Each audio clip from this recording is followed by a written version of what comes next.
Couple of things that happened when I arrived there. I mentioned I was afraid of heights. I was also didn't like the water very much. I never learned to swim very well. And when we got our acceptance letters to NASA, it said congratulations. They call you first, and then they send you an information packet, like when you get hired and fill out these forms and show up for work at this time, that kind of thing. And on the first page, the first paragraph was like congratulations, and then the second paragraph was practice your swimming, because you have to take the swim test soon after you arrive in Houston in order to go through water survival training with the United States Navy. And I read that paragraph, and I was both elated and horrified at the same time. Horrified that I was going to have to swim, right, and go through a test and pass, hopefully. And elated that through this whole interview process of all these years of trying, never once did they ask me if I knew how to swim.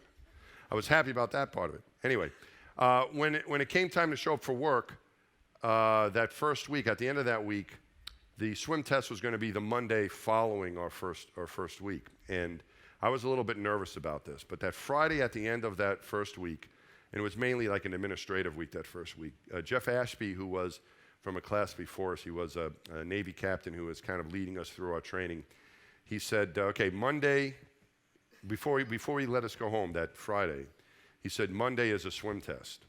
And he said, who are the strong swimmers in this class? And we had a couple Navy divers and some people raised their hand who were the stronger swimmers. And then he said, who are the weaker swimmers? And he said, don't lie to me, tell me the truth. And of course, I raised my hand, and a couple other people did. I was a little scared, but I did. And then he said, okay, everyone else can leave, but the strong swimmers and the weak swimmers stay after class.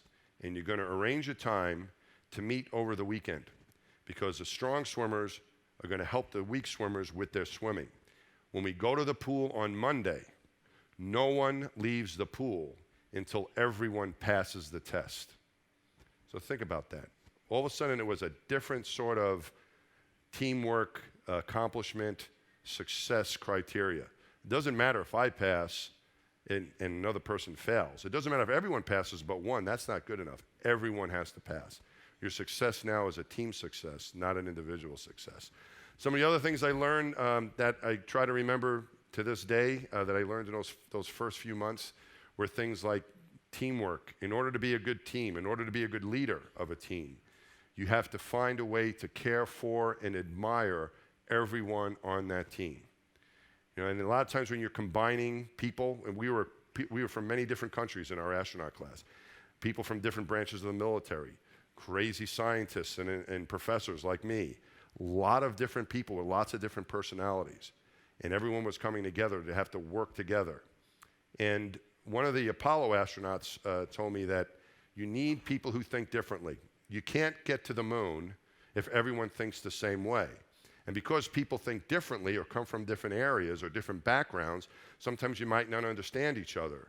And you might initially not like that other person because you don't understand them or you don't know them or whatever. They think differently, they're weird, whatever you want to say to yourself. But that's not the point. The point is you have to figure out a way to find something about each person on your team that you admire and something that allows you to care for them. And if you can't find it, don't think that there's something wrong with that person. Just think of you don't know them well enough. And this happened to me several times with people I've flown in space with, people I was training with. My first reaction was, oh boy, this isn't good. But you give it time and you make that effort to try to get to know that person. And if you're thinking badly about someone, there's another thing I thought was useful.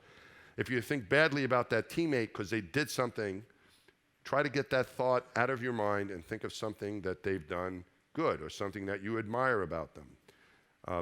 This, I think, is very helpful. You don't want these bad thoughts, these bad feelings to infiltrate a team. It's not a good idea.